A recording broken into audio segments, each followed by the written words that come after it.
Já tá gravando, deixa rolar, né? Meus queridos, o tema dessa aula é um tema sensível. É um tema que, é claro que eu tô preocupado com as provas que vocês vão fazer amanhã, porque isso vai cair nas provas, mas é um tema aí que qualquer ser humano em qualquer lugar do mundo tem a obrigação de ter um certo conhecimento. E vou ser bem honesto com vocês. Quando eu tinha a idade de vocês, eu estudei sobre isso. Só que eu estudei sobre isso como se fosse algo absolutamente antigo. Tipo, a gente está estudando porque tem que estudar para que não aconteça novamente. Quando eu comecei a dar aula, eu também dava aula sobre isso como se fosse algo absolutamente distante. Infelizmente, no meu tempo de vida, eu percebi que esse assunto, ele adquiriu uma contemporaneidade. O que é isso? Ele já é um assunto que dialoga com valores do presente. Quando se falava de regimes totalitários na minha idade, meus amigos, repito, era algo antigo, não tinha nada a ver com as minhas vivências. Eu sou de uma juventude em que se falava de democracia, de liberdade, de direitos. Infelizmente, vocês vão perceber à medida que eu for explicar a matéria para vocês, que quando se fala de regimes totalitários, nós falamos de valores que vocês estão lidando hoje, que eu estou lidando hoje. Palavras, valores, lugares, pessoas. Vamos começar. Meus amigos, a primeira coisa que é necessário a gente definir é o que é um regime totalitário. E aqui eu coloco na mesa 3 palavras. A palavra autoridade, a palavra autoritarismo e a palavra totalitarismo. Parecem, não parecem? Mas não são exatamente a mesma coisa. O que é autoridade? Vou dar um exemplo para vocês. Você chega na sua casa 12:30 e meia, 1h, doido de fome. Aí você já vai começar a pôr a comida ali e tal. Sua mãe fala assim: filho, lava a mão. A sua mãe está exercendo uma autoridade nesse momento? Está ou não? Mas é uma autoridade inerente à função dela, correto? Quando um policial te para na rua e ele fala assim: olha, deixa eu ver seus documentos, ele está exercendo a autoridade dele? Tá. Quando um professor, que nem eu falei com os meninos, gente, guarda o celular e guarda o fone, eu estou exercendo uma autoridade? Eu estou. O nome disso é autoridade. Autoridade é algo que faz parte do funcionamento da sociedade, certo? Autoritarismo agora. A mãe quer ralhar com o moleque em casa e faz como alguns pais faziam quando era pivete. Colocava milho no chão, metia pimenta no chão, ajoelha aí e fica. Isso é autoridade ou autoritarismo? Porque há um abuso da autoridade. Concordam comigo? Quando o policial para a gente que é da quebrada e fala assim: para aí. Meu, você para de boa. O cara dá seu documento, já te mete um tapa na sua cara. Isso é autoridade ou autoritarismo? Porque ele está abusando da autoridade que é inerente a ele. Vocês estão entendendo o que eu estou falando? Então, percebam, autoridade é algo que é inerente ao funcionamento da sociedade, certo? Autoritarismo é quando alguém abusa dessa autoridade que lhe é devida. Deu para entender? Vocês sabem que na história do Brasil nós já tivemos regimes autoritários. O que é um regime autoritário? Ele vai perseguir, ele vai censurar, ele vai torturar, ele vai matar, certo? Isso é um regime autoritário. É ruim, não é? E se eu dissesse para vocês que um regime totalitário é pior que isso? Ele é mais profundo que isso. Pô, professor, mas o que pode ser pior do que um governo que mata, um governo que tortura pessoas? É o totalitário. Me permitam explicar a diferença entre autoritarismo e totalitarismo. No autoritarismo, o governo ele vai usar o medo para te intimidar. Então assim, você vai obedecer por quê? Você não quer ser torturado, você não quer ser morto, você não quer perder o seu emprego, você não quer ver um filho seu torturado na sua frente, porque isso aconteceu no Brasil. Mulheres viram seus filhos sendo estuprados na frente delas. Nós tínhamos aqui no Brasil um torturador chamado Carlos Brilhante Ustra, que ele, quando pegava mulheres, ele pegava ratos vivos e socava na vagina das mulheres. Nós tivemos esse tipo de animal com poder aqui no Brasil. Isso é um regime autoritário. Então, eu repito, você obedece porque você está com medo, correto? Mas qual que é o sentimento dentro de você, velho? Você está obedecendo ali, mas no fundo, o que você está sentindo? Tá na raiva, velho. Você está no ódio. Você está na revolta, não tá? Você está obedecendo porque você está com medo, correto? Mas no fundo, o seu coração e a sua mente, se pudesse, ia para cima, correto? Regime totalitário é diferente. Ele vai usar o medo, ele vai. Ele vai usar a intimidação, ele vai usar a violência, ele também vai. Só que o regime totalitário tem uma outra pretensão. Você obedece porque você está com medo, mas também porque você acredita. Você acredita nos valores daquele regime. Mais do que isso, você defende esse regime. E vocês verem o quanto isso é zoado. Se nós estamos num regime totalitário e de repente você vira e fala assim, Divan, não concordo com isso. Eu olho para você e falo, você é uma traidora do seu país, sua filha da mãe, e eu vou te entregar. Então o regime totalitário, ele não tem a obediência só pelo medo. Ele conquista a mente e o coração das pessoas. Vocês entenderam a diferença entre o regime meramente autoritário, que é brutal, contra o regime totalitário? Um regime totalitário, ele busca o quê? O controle total sobre a sociedade e sobre o indivíduo. Deu para entender o que eu estou explicando para vocês? Vocês sabem que na história do século XX nós tivemos 3 grandes regimes totalitários. O primeiro, eu expliquei ontem para vocês, o stalinismo, União Soviética. A figura de Stalin, aquela pessoa que era obedecida, era temida, mas também era amada, porque ele criou um culto à personalidade.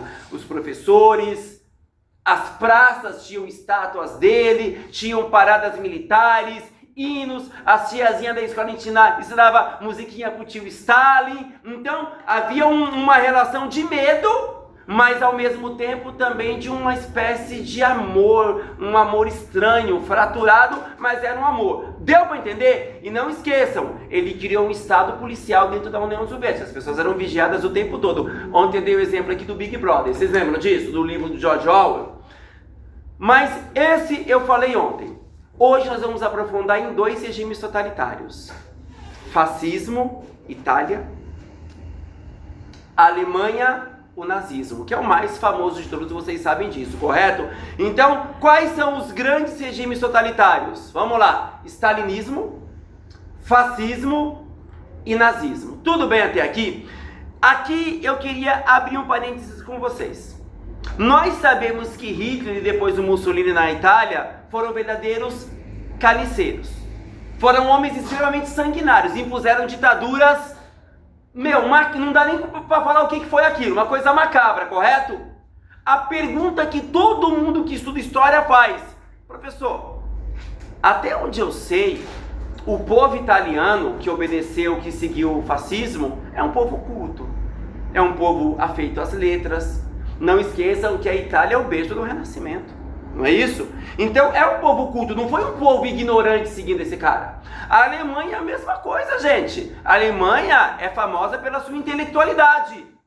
Então não cabe a explicação simplista. Olha, o povo ignorante seguiu por ignorância. Não cabe. Então isso reforça a pergunta, até hoje. Por que esses povos eles seguiram esses líderes? Por que esses povos apoiaram, por exemplo, o morticínio, o genocídio? E culminou, vocês sabem, Auschwitz, o Holocausto. Vocês sabem disso, e a Segunda Guerra Mundial. Para que a gente entenda, meus amigos, por que os regimes totalitários eles chegaram ao poder, nós temos que olhar o contexto histórico. O que era a Europa assim que a Primeira Guerra Mundial acabou? Um lugar destruído. Um lugar marcado pela destruição, um lugar marcado por profunda crise econômica. E aqui você vai ter um cenário de crise acentuado. Primeiro tipo de crise, crise econômica. Inflação. Alguém na porta? Desemprego ferrado, muita gente desempregada, um lugar que precisava se reconstruir, mas não tinha recursos. Os Estados Unidos ajudavam. Só que vocês sabem que no ano de 1929 a casa caiu. A Europa que estava começando a tentar se levantar, ela cai. A crise de 29. Vocês lembram disso? Dos Estados Unidos se espalha para a Europa. Repito, a Europa que começava a engatinhar ou engatar uma recuperação, ela vai cair de novo. Crise então econômica, certo? você vai ter uma crise política. E aqui o buraco é mais embaixo. Por quê? O que era essa crise política? Meus amigos, naquele período, uma dúvida começou a tomar conta da cabeça dos europeus. A democracia seria a melhor forma de organizar uma sociedade? O que eu estou dizendo? Os valores democráticos começavam a ser questionados. Os povos diziam: será que sistemas democráticos garantem comida no prato?